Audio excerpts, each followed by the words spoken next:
ito ay mga pato. Takaitik.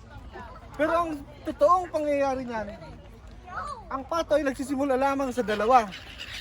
Kaya nga tinawag sila na pato. No. Hanggang sa dumami ng dumami. Ang pangalawang kaalaman. Nakikita nyo yung mga pato. Bakit ang pato ay yung liig patayo? Kasi sa word na pato, uga. Konting kaalaman. Konting kaalaman, itong mga bench na to ay nakaharap sa lake. Ang disenyo niyan kung bakit nakaharap sa lake, Para makita yung pato.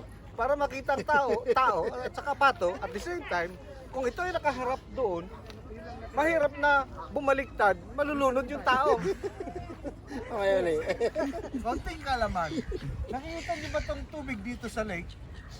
Hindi yan nauubos. Dahil ang tawag dyan lake. Kapag yan ay naubos, ang magiging tawag niyan leak. Nag-leak. Konting kalaman. Hello, balik tayo sa konting kalaman.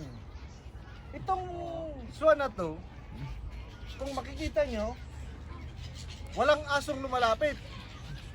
Takot ang aso lumapit dyan sa swan. Kasi pag nagsama yan, dalawang yan, magiging aswan yan. Genius mo, Noy. Ka-genius mo talaga. Ang galing, ang ano mong palahian. Tobi? Sino kaya ang susunod sa trono mo? Subscriber cannot be reached.